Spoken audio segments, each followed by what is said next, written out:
अथ रुद्रधाय प्रथममहामन्त्रस्य अघोरऋषिः अनुष्टवछन्दात् शङ्कर्षणमुतेस्य भगवान् रुद्रदेवता अभिषेके कर्मणे विनियोगः। ध्यानम्। ॐ शान्ताकारं शिखरे शयनं नीलकण्ठं सुरेशं विश्वाधारं स्फटिकसदृशं शुभ्रवर्णं शुभाङ्गं गौरीकान्तं त्रिनयनं योगिविद्यानगम्यं वन्दे शम्भुं भवभयहरं सर्वलोकैकनाथं शाम्ब सदाशिवाय नमः। श्री मार्कण्डेश्वरादेवाय नमः। तव चरणारविन्दाब्जमन्त्रपुष्पं समर्पयामि। ॐ नमस्ते रुद्रमन्यव उदोदयिघवे नमः। बाहुभ्यामुदते नमः।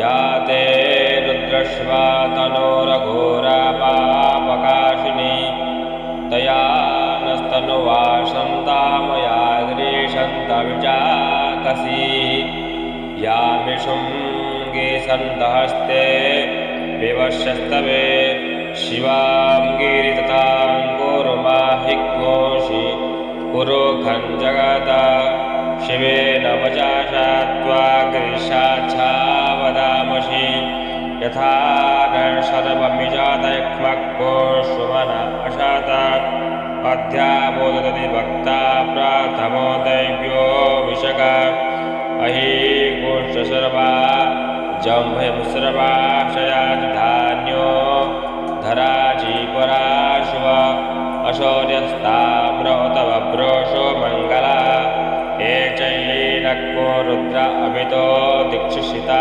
सहस्रसो वै शाको वैलायिमहे अशौर्यो वसर्पतिनीलग्रीवो विलोहिता उदेनं गोपादृषन्नदृषन्नदहार्यष्टदृष्टो मृळयातिनः नमस्तु नीलग्रीवाय सहस्राक्षाय मेनुजे अथो यशत्वानहं तेभ्यो करन्नमः प्रमुञ्चन्वानस्तमुभयोरात्म्योज्यां याश्चाति हस्त इषा वराता वागवो वप वेज्यं धनकपर्दिनं